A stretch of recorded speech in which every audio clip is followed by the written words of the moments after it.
দেখে নেব খেলার সময়ের শিরোনামগুলো।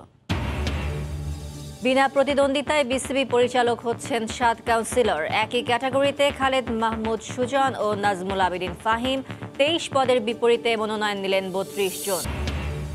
ওয়ানডে সিরিজ জয়ের ধারাবাহিকতা বজায় রাখতে ব্যর্থ বাংলাদেশ অনূর্ধ্ব-19 ক্রিকেট দল। একমাত্র টেস্টে আফগানদের কাছে 3 উইকেটে হারল টাইগার যুবারা। জামাল ভুঁইয়াদের স্প্যানিশ কৌশল টিকি টাকা শেখাচ্ছেন নতুন কোচ অস্কার ব্রুজন। ইতিবাচক ফলাফলের আশা ফুটবলারদের।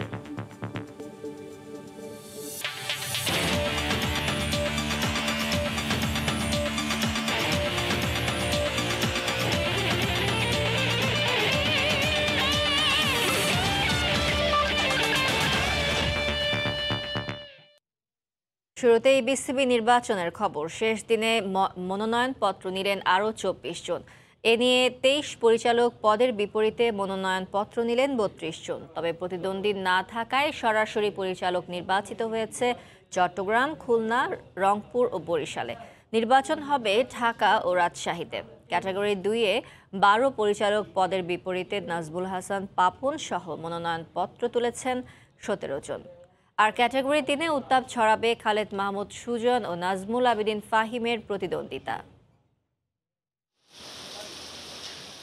শনিবার মিরপুরে সময়ের সঙ্গে পাল্লা দিয়ে বেড়েছে বৃষ্টির তীব্রতা। তবুও স্টেডিয়াম পাড়ায় নিরুত্তাপ নির্বাচনে উত্তাপ ছড়িয়েছেন পরিচালকরা।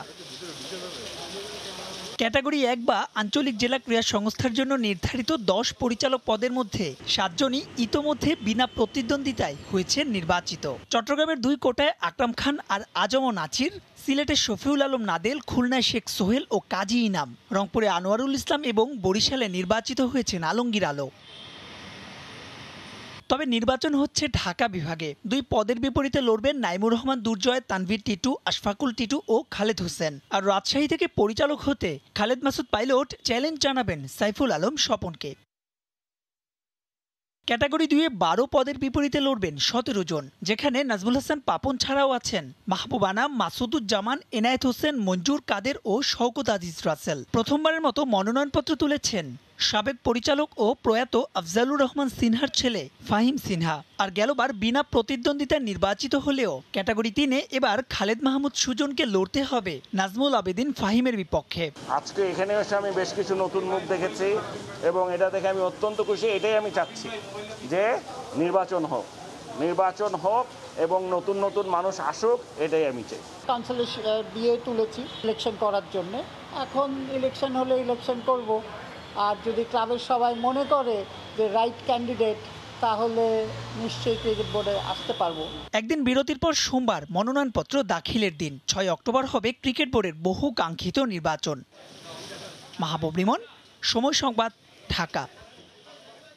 এক নাজমুল আবেদিন ফাহিমি জমিয়ে তুললেন বিসিবির নির্বাচন। ক্যাটাগরি 3-এ বোর্ডের প্রভাবশালী পরিচালক খালেদ মাহমুদ সুজনের বিপক্ষে লড়বেন তিনি। বলছেন দেশের ক্রিকেটকে তার দেয়ার এখনও অনেক বাকি। নির্বাচিত হতে পারলে গুরুত্ব দেবেন তৃণমূলে। প্রতিপক্ষের প্রতি আছে শ্রদ্ধাও। অন্যদিকে নাজমুল আবেদিনের চ্যালেঞ্জকে ইতিবাচক হিসেবে দেখছেন সুজন।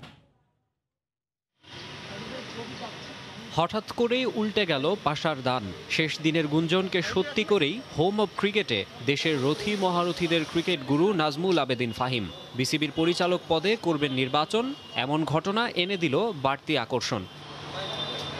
অথচ ক্যাটাগরি 3-এ সবাই ধরেই নিয়েছিল আরও একবার বিনা প্রতিদ্বন্দ্বিতায় বাজিমাত করবেন সুজন। গেল মেয়াদে অনূর্ধ্ব-19 বিশ্বকাপ জয়সহ সুজনের সফলতা যে কম নয়। তবুও কেন তারই বিপক্ষে নির্বাচনের সিদ্ধান্ত ফাহিমের? এটা তো আসলে টপ কোন ইটস এ গুড থিং যে আমরা যারা পার্টিসিপেট করছি তারা সবাই যোগ্য। সো আমার মনে হয় যে চমৎকার একটা পরিবেশের মধ্যেই ইলেকশনটা হবে।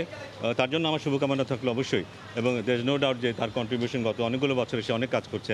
দেশের ক্রিকেটকে দুহাত ধরে দিয়েছেন এই কোচ। বড় দায়িত্বে সেই অভিজ্ঞতাকে আরও লাগাতে চান কাজে। আমার মনে হয় এতদিন কাজ করার পর আমার বোধহয় একটা ভালো ধারণা আছে যে বাংলাদেশের ক্রিকেটের জন্য কি করা দরকার। গ্রাসরুট লেভেলে, মিডল লেভেলে কাজ করার চেষ্টা করেছি, কিছু কন্ট্রিবিউট করার চেষ্টা করেছি। কিন্তু এখন আমার উপলব্ধি হচ্ছে যে আমার মনে হয় আমার বা আমাদের মতো যারা দীর্ঘদিন ধরে কাজ করছে তাদের বোধহয় পলিসি লেভেলেও থাকা উচিত। সত্যিকার যে পরিবর্তনগুলো দরকার সেগুলো আমরা আনার চেষ্টা করতে পারবো। অন্যদিকে নাজমুল আবেদিন ফাহিমের চ্যালেঞ্জ নিতে প্রস্তুত খালেদ মাহমুদ সুজনও প্রত্যাশা করছেন সুষ্ঠু পরিবেশের। ডেফিনেটলি ফাহিম ভাই আমার কোচ, অনেক সিনিয়র, আমার ডেফিনেটলি ওনার আন্ডারে কাজ করেছি ডেভেলপমেন্টে, উনি আমার আন্ডারে ছিলেন, কাজ করেছেন। তো আমার তো চ্যালেঞ্জ আমি অলওয়েজ পছন্দ করি, তো আমার জন্য ভালো যে ইলেকশন হবে, এটা আমি খুশি। ফাহিম ভাইয়ের সঙ্গে কথা হয়েছে, দেখা হয়েছে, তো আই এম হ্যাপি যে ইলেকশন হবে। ক্যাটাগরি 3-এ 43 জন ভোটার তাদের ভোটাধিকার প্রয়োগ করবেন। মাকসুম আলম খান, সময় সংবাদ, ঢাকা। আইপিএলে মোস্তাফিজের মারদাঙ্গা পারফরমেন্স আশা দেখাচ্ছে বাংলাদেশের টিম ম্যানেজমেন্টকে। বিশ্বকাপের ভেন্যুগুলোতে কাটার মাস্টার এই জাদু অব্যাহত থাকবে টাইগারদের হয়েও আশা করেছেন প্রধান নির্বাচক মিনহাজুল আবেদিন নান্নু। এদিকে সাকিব ম্যাচ খেলার সুযোগ না পেলেও সেটা নিয়ে চিন্তিত নন তিনি। বিশ্বসেরা ওয়ানডে অলরাউন্ডারের স্কিলের ওপর পূর্ণ আস্থা রাখছেন নান্নু। আইপিএলে উইকেটগুলো খুব একটা ব্যাটিং বান্ধব না হলেও আইসিসি ইভেন্টে চরিত্র বদলে যাবে বলেই আশা সাবেক এই অধিনায়কের। বিশ্বকাপের দল নিয়ে কাটাছেঁড়া চলছেই। ওমান দুবাইয়ে অংশ নেবে যারা তাদের সবাই স্কোয়াড দিয়ে দিলেও বোদ্ধাদের সমালোচনা থেমে নেই কোথাওই।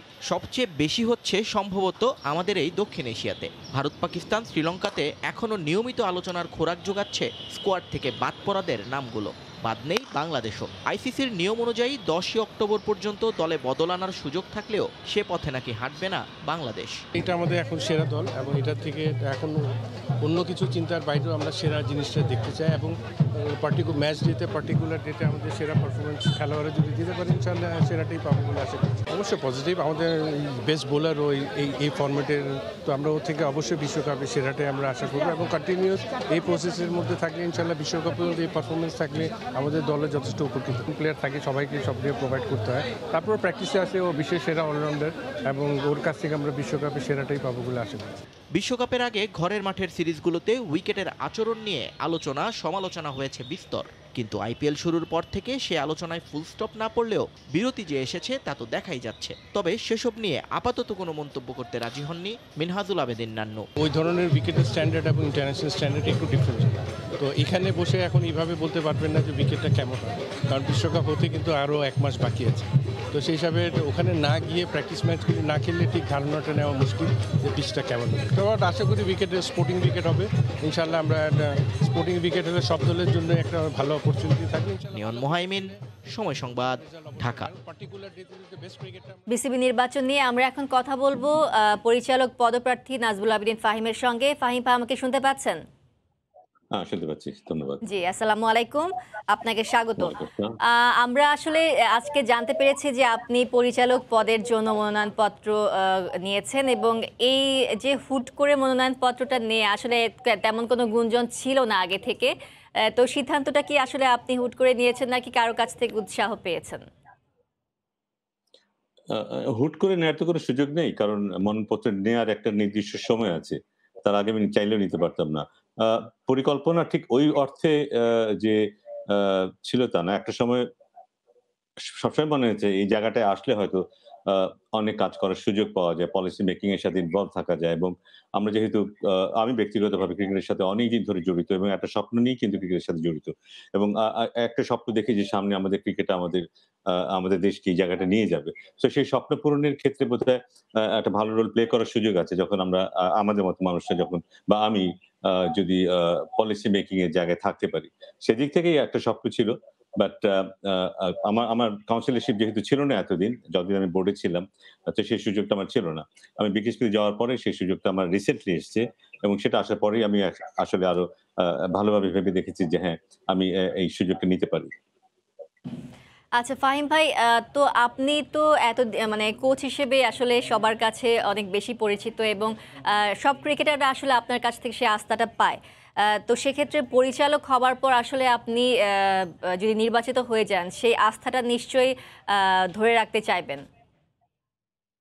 অবশ্যই সেই সুযোগটা তো থেকেই যাবে, কারণ এখন আমি অন এন্ড অফ সেই কাজটা করি না তা না, বাট তার পাশাপাশি কিন্তু আমি অ্যাডমিনিস্ট্রেটিভ কাজ করি, আমি পলিসি মেকিং এ কাজ করি, আমি প্ল্যানিং এ কাজ করি, স্ট্র্যাটেজিতে কাজ করি এবং এই কাজ আমি দীর্ঘ সময় ধরে করে আসছি এবং আমি যেহেতু বিভিন্ন লেয়ারে কাজ করার সুযোগ পেয়েছি, আমার দেখার সুযোগ হয়েছে বিভিন্ন জায়গায় কোন কোন জায়গায় স্পেসিফিক্যালি কি কি ধরনের অভাব আছে, কোন কোন জায়গায় আমরা একটু কাজ করলে সামগ্রিকভাবে আমরা আমাদের খেলাটা আরো ইমপ্রুভ করতে পারে। সো আমার মনে হয় ওই জায়গাগুলো যেহেতু আমি খুব কাছ থেকে দেখেছি, সেই ব্যাপারগুলো নিয়ে আ আ বোর্ডে যদি আমি যেতে পারি, আমার মনে হয় ক্রিকেটের ক্ষেত্রে সেটা সহায়ক ভূমিকা পালন করতে পারে। আমার মনে হয় সেই জিনিসটাই আমাকে বেশি উৎসাহিত করেছে এই ডিসিশন নেওয়ার ক্ষেত্রে। আচ্ছা, ফাহিম ভাই আপনি যেই পদের জন্য মনোনয়ন গ্রহণ করেছেন বা মনোনয়ন কিনেছেন, সেই পদে কিন্তু আরেকজন শক্তিশালী প্রতিপক্ষ আছেন। আপনি জানেন যে উনি হচ্ছেন খালেদ মাহমুদ সুজন। তো উনি বিসিবির পরিচালক হিসেবে এতদিন ছিলেন এবং বেশ শক্ত প্রতিপক্ষই মানতে হবে আপনি নিশ্চয়ই মানবেন সেটা। তো সেক্ষেত্রে আপনার কাছে কি মনে হয় যে আপনার জন্য এই পদে প্রতিদ্বন্দ্বিতা করাটা আসলে কতটুকু চ্যালেঞ্জিং হবে? আ আমার মনে হয় ক্রিকেট বোর্ডের পরিচালক হওয়ার ব্যাপারটা খুব সহজ ব্যাপার নয় এবং এটা খুব সহজ হয়ে যাওয়া উচিতও নয়। যারা এখানে আসবে তাদের যথেষ্ট কাঠখড় পুড়িয়ে এখানে আসা উচিত। কারো জন্য যদি এটা খুব সহজ হয়ে যায়, তখন বুঝতে হবে there is something wrong. So আমি এটা কখনোই ভাবিনি এটা খুব সহজ হবে। আ তবে আমি পাশাপাশি এটা বিশ্বাস করি যে এই ধরনের একটা কম্পিটিটিভ এনভায়রনমেন্ট এ যেখানে হয়তো ২ জন, ৩ জন, ৪ জন হয়তো ১ টা ২ টো পদের জন্য আ আ যুদ্ধ করবে। যুদ্ধ বলব না। ইলেকশন করবে। সেখানে হয়তো ১ জন বা ২ জন হয়তো জিতবে, ১ জন বা ২ জন হারবে। আমার মনে হয় সেই হারটাও মেনে নেওয়া উচিত। জিতলে তো ফ্যান্টাস্টিক কোন কথাই নেই। বাট হারলে সেটাও মেনে নেওয়া উচিত। কারণ কারণ সবাই জিততে পারবে না। তো সেটাও গ্রেসফুলি নেওয়াটা খুব প্রয়োজন এবং সেটা সবাই যদি নিতে পারে সেটা সবার জন্যই ভালো। আমি এটা ওইভাবেই দেখি। আমি আমি আমি ডেফিনিট আমি ভেরি আমি খুবই আশাবাদী যে আ এটা আমি জিততে পারবো। বাট আমি যদি জিততে না পারি, তারপরে কিন্তু আমার কাজ করার সুযোগ যে শেষ হয়ে যাবে তা কিন্তু না। তবে ডেফিনিটলি আমি যদি জিততে পারি, আমার কাজ করার সুযোগটা আরো বাড়বে। ফাহিম ভাই, আ আ আ খালেদ মাহমুদ সুজনের বয়সভিত্তিক পর্যায়ে কাজ করার আসলে অনেক সুনাম রয়েছে। আপনি সেটি জানেন। তো সেক্ষেত্রে কি মনে হয় যে আসলে আপনি তো তার কোচও ছিলেন একসময়। তো আসলে তার কোন জায়গায় আরো কাজ করার সুযোগ ছিল? না ডেফিনিটলি সে ভালো কাজ করেছে কোনো সন্দেহ নেই। আ আ আমার মনে হয় যে সামনে সে সুযোগ পেলে হয়তো আরো কাজ করবে। আমার ধারণা যে আমরা আরো অনেক ডিটেইল প্ল্যান করে কাজ করতে পারি। আমাদের কাজের পরিধি আগের তুলনায় অনেক বেড়েছে। ক্রিকেট বোর্ডের কাজের পরিধি আগে বেড়েছে। বাট আমার মনে হয় এটাকে আরো অনেক ফাইন টিউন করার যে ব্যাপারগুলো আছে সেগুলো বোধহয় আমরা এখনো সেইভাবে লক্ষ্য করি না। আমরা সেই ফাইন টিউন করার ব্যাপারগুলো আছে বিশেষ করে ডেভেলপমেন্ট এর কথা বলি, যদি প্লেয়ার তৈরির কথা বলি, যদি প্লেয়ার পাথওয়ে তৈরি করার কথা বলি এবং তার পাশাপাশি শুধু প্লেয়ার তো না, আমরা কোচ তৈরির কথা বলতে পারি। আমরা ফিজিও, ট্রেইনার, ফ্যাসিলিটিজ এই সবকিছুর কথাই বলতে পারি। সো এগুলি সবগুলি একসাথে যদি বেড়ে না ওঠে, তাহলে কিন্তু অ্যাকচুয়ালি একটা সাস্টেইনেবল ডেভেলপমেন্ট বলতে যেটা বুঝি আমরা, সেটা কখনোই সম্ভব না। সো আমার মনে হয় ওই জায়গাটায় আরো অনেক কিছু করার সুযোগ আছে। সো আমি নিশ্চিত যে সে যদি সুযোগ পায় ডেফিনিটলি সে সেটা চেষ্টা করবে। আমি যদি সুযোগ পাই আমি ডেফিনিটলি সেটা চেষ্টা করব। জি, ফাহিম ভাই আপনি কিন্তু গণমাধ্যমে বলেছেন যে আপনি আসলে পরিচালক এই পদে যদি আপনি নির্বাচিত হন সেক্ষেত্রে তৃণমূল পর্যায়ে কাজ করার জন্য চেষ্টা করবেন বা সেই বয়সভিত্তিক পর্যায়ে যেটা আপনি কিছুক্ষণ আগে বলছিলেন যে ওই পর্যায়ে কাজ করবেন। তো সেক্ষেত্রে আসলে আপনার আর কি পরিকল্পনা আছে? না, সেটা যেহেতু সেটার আমার অভিজ্ঞতা আছে সেই প্রসঙ্গে বলছি। কারণ ক্রিকেট বোর্ডে গেলে হয়তো সামগ্রিক অর্থে অনেক কিছুরই মুখোমুখি হতে হবে। সেখানে তো শুধু যে বয়সভিত্তিক খেলার ব্যাপার আসবে সেটা না।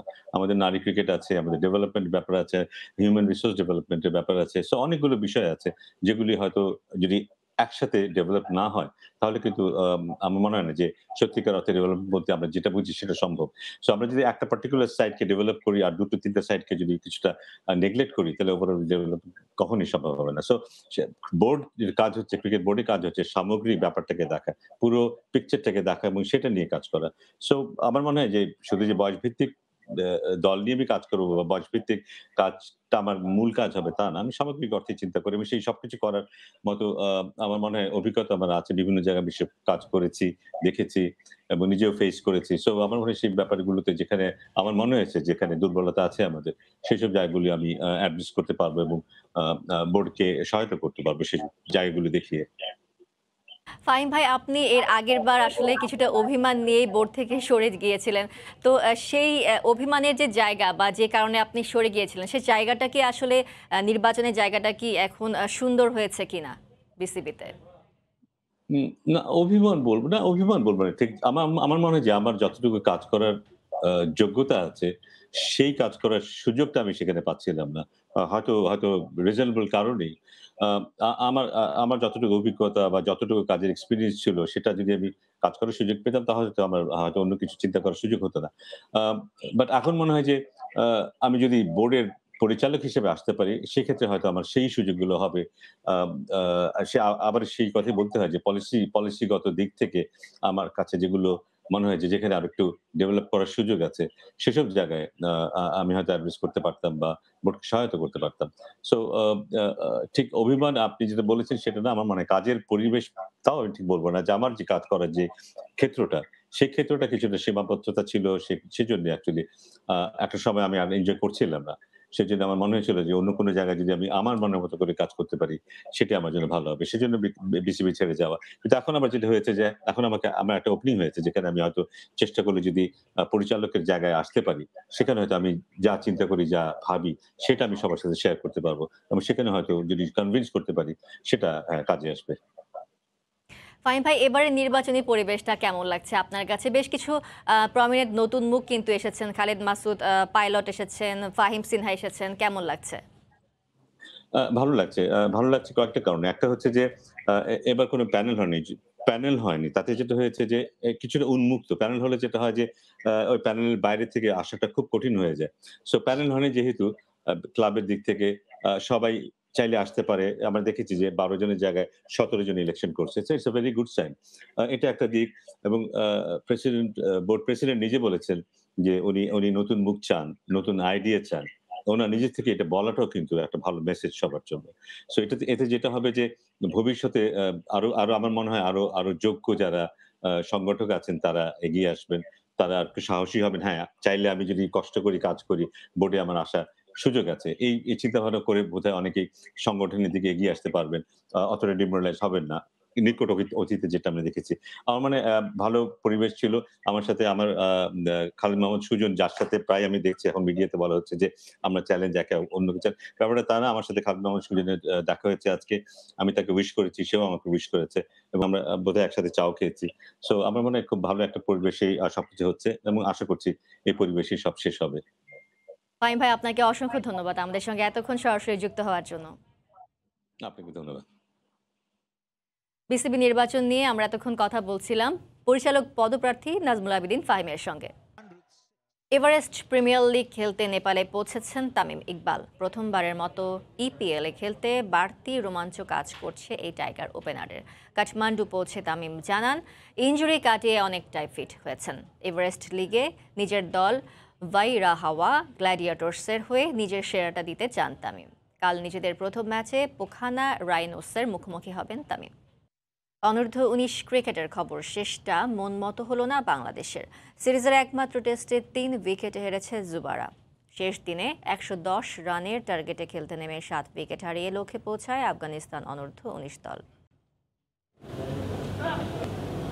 রঙিন পোশাকে প্রথম 3 ম্যাচ জিতে সিরিজে নিজেদের আধিপত্য প্রতিষ্ঠিত করেছিল বাংলাদেশ অনূর্ধ্ব-19 দল। কিন্তু এরপর থেকেই যে ঘুরে যাবে চিত্র, তা হয়তো ভাবেনি স্বাগতিকরা। পরের 2 ওয়ানডে আর একমাত্র টেস্ট সহ শেষের অংশে দারুণভাবে ঘুরে দাঁড়িয়েছে আফগানিস্তান। 4 দিনের একমাত্র ম্যাচের প্রথম ইনিংসে বাংলাদেশ অল আউট হয়েছিল 162 রানে। জবাবে 119 রানের লিড নিয়েছিল আফগানরা। সিলেটের উইকেটে ধুঁকতে থাকা ব্যাটাররা নিজেদের দ্বিতীয় ইনিংসেও বা কতটুকুই এগোতে পারল। তৃতীয় দিন শেষে লিড ছিল 51 রানের। 4 উইকেটে 170 রান নিয়ে শেষ দিনে ব্যাটিংয়ে নেমেছিল স্বাগতিকরা। কিন্তু আফগান বোলারদের সামনে দৃঢ়তা দেখাতে পারেনি মিডল ও লোয়ার অর্ডার। আগের দিনের 40 রানের ইনিংসটা আর বড় করতে পারেননি অধিনায়ক আইচ মোল্লা। বলার মতো কিছু করতে পারেননি বাকিরা। মেহরাব 30 ও তাহজিবুলের 20 রানে শেষ পর্যন্ত স্কোরবোর্ডে 228 রান তোলে নাভিদ নওয়াজের দল। টার্গেট মাত্র 110। স্বল্প পুঁজি নিয়েও লড়াই করেছে টাইগার যুবারা। 2 রানে প্রথম উইকেট তুলে নাটকীয়তার আভাস দিয়েছিলেন রিপন মণ্ডল। মুশফিক, আইচ মোল্লা, নাবিলরা আপ্রাণ চেষ্টা করে গেছেন। নিয়মিত বিরতিতে উইকেটও তুলে নিয়েছেন। তবে এক প্রান্তে অবিচল বিলাল সায়েদি। আগের ইনিংসের সেঞ্চুরিয়ান এদিনও গলার কাটা হয়ে থাকলেন। বাংলার যুবাদের নাটকীয় কিছুর স্বপ্ন ভেস্তে গেছে বিলালের 54 রানের ইনিংসেই। 7 উইকেট তুলে নিলেও জয় অধরাই থেকে গেছে ইয়াং টাইগারদের। মাকসুম আলম খান, সময় সংবাদ। বাংলাদেশ এ দল ও এইচপি দলের মধ্যকার 4 দিনের প্রস্তুতি ম্যাচ ড্র হয়েছে। এ দলের হয়ে সেঞ্চুরি করে আলো কেড়েছেন মোহাম্মদ মিঠুন। জাতীয় দলের বাইরে থাকলেও চট্টগ্রামে ব্যাটিং প্রস্তুতি ভালো হয়েছে, এমনটা জানিয়েছেন মিঠুন। আসার যে পারপাসটা ছিল যে ম্যাচ প্র্যাকটিস, তো সোফার আমাদের ম্যাচ প্র্যাকটিস খুবই ভালো হয়েছে। এখানকার ফ্যাসিলিটিটা খুবই ভালো ছিল। আমরা কয়েকদিন আগে এসেছি, ভালো প্র্যাকটিস ফ্যাসিলিটি পেয়েছি। সাথে সাথে চিটাগাংয়ের মাঠের উইকেট তো সবসময়ই জানি যে ভালো থাকে। তো সব কিছু মিলায়ে আমার ব্যক্তিগতভাবে আমার কাছে খুব ভালো লেগেছে এবং আমার জন্য এই ম্যাচগুলো খুব দরকার ছিল। লাস্ট কিছুদিন খুব একটা ভালো যাচ্ছিল না। টিকি টাকায় অভ্যস্ত হচ্ছে জাতীয় ফুটবল দল। নিজেদের মধ্যে বল পজিশনিং বাড়িয়ে কিভাবে প্রতিপক্ষকে চাপে ফেলা যায় সে কৌশলে তৃতীয় দিনের অনুশীলন শেষ করেছে জামাল তপুরা। নতুন টেকনিকে ইতিবাচক ফল পাওয়া যাবে বলে মনে করছেন ফুটবলাররা। পেশাদার হওয়ায় এই কৌশলে মানিয়ে নিতে খুব একটা সমস্যা হবে না বলে মনে করছে টিম ম্যানেজমেন্ট। এই অনুশীলনটা জাতীয় দলের জন্য নতুনই। কিভাবে নিজেদের মধ্যে অনায়াসে 5-7টি পাস খেলে নেওয়া যায় হয়েছে তারই প্রস্তুতি। বিষয়টা টিকি টাকায় অভ্যস্ত হওয়ার মতো। পাসিং অ্যাকুরেসি ঠিক রেখে গতির সঙ্গে খাপ খাইয়ে নেওয়ারও দীক্ষা চলেছে এদিন। ব্রুজনের কৌশলে মানিয়ে নেওয়ার চ্যালেঞ্জ নিতেই হচ্ছে ফুটবলারদের। অনুশীলনে তা কতটা রপ্ত করা গেল গেম ট্রেনিংয়ে তারই পরীক্ষা দিয়েছেন জামাল তপুরা। ফুটবলারদের দাবি বিষয়গুলোর ইতিবাচক ফল পাওয়া যাবে সাফ চ্যাম্পিয়নশিপে। কে কোন পজিশনে কমফোর্টেবল ফিল করে বা কার কোন পজিশন খেলাইলে ভালো হবে, এই সমস্ত জিনিস নিয়ে আজকে কাজ করা হয়েছে। খুব একটা অসুবিধা হচ্ছে না। তো কোচের যে সেটা যদি আমরা মাঠে সঠিকভাবে করতে পারি, পজিটিভ কিছু হবে ইনশাআল্লাহ। আগে যেটা খেলতো একটা দুটা পেরেই লম্বা মারতো, পারতো কি পেতো না, বল হচ্ছে কি হচ্ছে না, এটা ছিল না। আমরা আমাদের পজিশনে রেখে এবং বল যে উইথ দ্য বল, যে ball football as a modern football, আমাদের পজিশনে খেলতে চাই, সেটা আমরা চেষ্টা করছি ইনশাআল্লাহ। এদিনও অনুশীলনের খোঁজ নিয়েছেন কাজী সালাউদ্দিন, সঙ্গে ছিলেন ন্যাশনাল টিমস কমিটির চেয়ারম্যান। ফুটবলাররা পেশাদার হয় দ্রুতই কোচের কৌশলের সঙ্গে মানিয়ে নেবে বলে বিশ্বাস তার। খেলার টেকনিকে, কোচিং টেকনিকে কিছু পার্থক্য আছে এবং যেটা আমরা আশা করেছিলাম সেটাই সে করতেছে। যেখানে আমাদের কিছু উইকনেস ছিল সে ব্যাপারে সে কাজ করছে। প্লেয়াররা সবাই প্রফেশনাল প্লেয়ার, তাদেরকে যেভাবে বলা হবে তারা সেভাবে খেলতে পারবে। আমার মনে হয় না কোনো অসুবিধা হবে, তারা সকলে এই খেলার সাথে মানিয়ে নিতে পারবে। সাফের উদ্দেশ্যে দেশ ছাড়ার আগে আর মাত্র একদিন অনুশীলন করবে বাংলাদেশ। নির্দিষ্ট সময়ের মধ্যে সবকিছুতে মানিয়ে নেওয়ার চ্যালেঞ্জটা তাই থেকেই যাচ্ছে।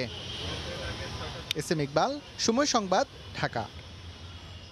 ফুটবল আনন্দে মাতলেন বাংলাদেশের সাবেক ক্রিকেটাররা। শুক্রবার বিকেল থেকে রাত অবধি রাজধানীর অদূরে বেড়াইদের কোর্ট ইয়ার্ডে ফুটবল নিয়ে মেতেছিলেন তারা। কে ছিলেন না সেখানে? এক সময়কার দুরন্ত গতির pacer Hasibul Hossain Shanto, wicket keeper batsman Khaled Masud পাইলটের সঙ্গে ছিলেন সাবেক ওপেনিং ব্যাটসম্যান এবং বর্তমানের বয়সভিত্তিক দলের নির্বাচক হান্নান সরকার এবং সিনিয়রদের প্রধান নির্বাচক মিনহাজুল আবেদিন নান্নু। মাঠে দুর্দান্ত ফুটবল খেলে উপস্থিত সবাইকে তাক লাগিয়ে দেন জাভেদ ওমর বেলিম এবং ঢাকাই ক্রিকেটের স্বনামধন্য কোচ মিজানুর রহমান বাবুল। ছিলেন যুব বিশ্বকাপ জয়ী কোচ ফয়সাল হোসেন ডিকেন্সো। এ সময় পরিবার পরিজন নিয়ে সবাই উপস্থিত হন ক্রিকেটারদের ফুটবল ম্যাচ উপভোগ করতে। টুর্নামেন্ট শেষে আয়োজকদের পক্ষ থেকে 3 জন ক্রীড়াবিদকে শিক্ষাবৃত্তি প্রদান করা হয়। এ বৃত্তির আওতায় তাদের 1 বছরের শিক্ষাভার বহন করবেন আয়োজকরা। বার্সেলোনা কোচ রোনাল্ড কোম্যানকে 2 ম্যাচের জন্য নিষিদ্ধ করেছে লা লিগা কর্তৃপক্ষ। গাদিজের বিপক্ষে ম্যাচে রেফারির সঙ্গে অশোভন আচরণের দায়ে এই নিষেধাজ্ঞা দেয়া হয়েছে ডাচম্যানকে। সময় ভালো যাচ্ছে না বার্সেলোনার। টানা 3 ম্যাচ ধরে জয় বঞ্চিত ব্লাউগ্রানারা। শেষ ম্যাচে দুর্বল কাদিজের বিপক্ষেও সুবিধা করতে না পেরে এক পর্যায়ে মেজাজ হারান কোম্যান। প্রতিপক্ষের ফুটবলারকে অবৈধভাবে বাধা দেওয়ার জন্য দ্বিতীয় হলুদ কার্ড দেখেন ফ্র্যাঙ্কি ডি ইয়ং। তা নিয়েই তর্কে জড়িয়ে পড়েন বার্সেলোনা কোচ। পরে তাকে লাল কার্ড দেখানো হয়। এজন্য পরে 2 ম্যাচ দলের সঙ্গে ডাগআউটে থাকতে পারবেন না তিনি। ফলে লেভান্তে এবং অ্যাটলেটিকো মাদ্রিদের বিপক্ষে দল মিস করবে তাকে। কাতারের দোহায় অনুষ্ঠিত হবে এশিয়ান টেবিল টেনিস চ্যাম্পিয়নশিপ। সেখানে অংশ নেওয়ার আগে শহীদ তাজউদ্দিন আহমেদ ইনডোর স্টেডিয়ামে জাতীয় দলের জার্সি উন্মোচন করা হয়। এবারে চ্যাম্পিয়নশিপে অংশ নিচ্ছেন 7 জন খেলোয়াড়। এর মধ্যে 4 জন পুরুষ ও 3 জন নারী। এই টুর্নামেন্টের ২ রাউন্ডে জিততে পারলে ২৩ থেকে ২৯ নভেম্বর যুক্তরাষ্ট্রের হিউস্টনে অনুষ্ঠিতব্য বিশ্ব টেবিল টেনিস চ্যাম্পিয়নশিপে কোটা পাবেন খেলোয়াড়রা। ২৮ সেপ্টেম্বর থেকে ৫ অক্টোবর কাতারের দোহায় অনুষ্ঠিত হবে এশিয়ান চ্যাম্পিয়নশিপের খেলা। এই আসরকে সামনে রেখে গেল ১ মাস জাতীয় দলের ক্যাম্প অনুষ্ঠিত হয়েছে টুর্নামেন্টের ভালো করতে প্রত্যয়ী খেলোয়াড়রা।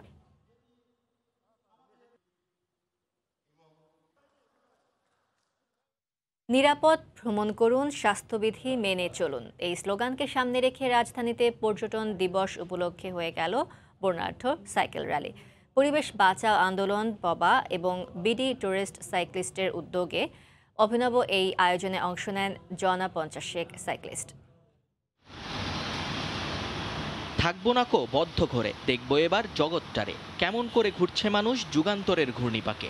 তবে কোভিড আর কোয়ারেন্টিনের এ সময়ে চাইলেও উপায় নেই বিশ্বভ্রমণের। পদে পদে নানা বাধা আর বিপত্তি আঁকড়ে ধরবে চারদিক থেকে। তার উপর ইটকাট পাথরের যান্ত্রিক এই নগরে অট্টালিকা আর মেগা প্রকল্পের ভিড়ে শ্বাস নেওয়াটাই বড় চ্যালেঞ্জ নগরবাসীর জন্য।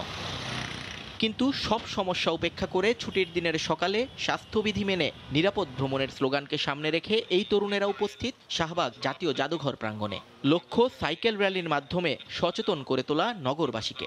নিজেরা নিরাপদে ভ্রমণ করব, যাতে আমরা অন্য কারো ডিস্টার্ব না করি, অন্য কারো অ্যাক্সিডেন্টের কারণ না হয়। যারা সাইকেলিস্ট তারা কিন্তু সম্পূর্ণ মাদক মুক্ত এবং মাদককে তারা ত্যাগ করছে। তারা শারীরিকভাবে সুস্থ থাকছে এবং তারা মানসিকভাবে স্বস্তি পাচ্ছে। ৪ চাকার দাপটে শহরে আজ সাইকেলের মতো পরিবেশ বান্ধব যানের হাহাকার, অথচ নিরাপদ পর্যটনের জন্য এ যানের কোনো বিকল্প নেই এখনো বিশ্বজুড়ে। তাই এই অভিযাত্রায় তরুণদের আরও বেশি সংযুক্ত করতে সাইক্লিস্টদের চাওয়া প্রশাসনের সুনজর। সাইকেল হচ্ছে শারীরিকভাবে একটা সুস্থ থাকার একটা ব্যাপার, শরীর চর্চার দিক থেকে, এবং এখানে নারী আর পুরুষের কোনো ভেদাভেদ নেই। আমি দেশের বাইরে ছিলাম, সবাইকেই দেখতাম যে সাইকেল নিয়ে অফিস যাচ্ছে, স্কুল যাচ্ছে, কলেজ যাচ্ছে। আমরা আসলে সাইক্লিস্ট, এটা যেন সবাই আমাদের দেখে শেখে। অনেক জায়গায় আছে যেমন সাইকেল রাখার স্ট্যান্ড নেই, সুযোগ সুবিধা নেই, সাইকেল ঢুকানোই দেওয়া হয় না। এই প্রতিবন্ধকতা থেকে আমাদেরকে বেরিয়ে আসতে হবে। সাইকেল র্যালিটি শাহবাগের জাদুঘর থেকে শুরু হয়ে ঢাকা বিশ্ববিদ্যালয়ের টিএসসি এবং ফুলার রোড চত্বর ঘুরে শহীদ মিনারে এসে শেষ হয়। ইয়ন মোহাইমিন, সময় সংবাদ, ঢাকা। এ পর্যায়ে খেলার সময় শীর্ষ সংবাদ জানিয়ে দিচ্ছি আরও একবার। বিনা প্রতিদ্বন্দ্বিতায় বিসিবি পরিচালক হচ্ছেন 7 কাউন্সিলর। একই ক্যাটাগরিতে খালেদ মাহমুদ সুজন ও নাজমুল আবেদিন ফাহিম। 23 পদের বিপরীতে মনোনয়ন নিলেন 32 জন। এই ছিল খেলার সময়, সঙ্গে থাকুন সময়।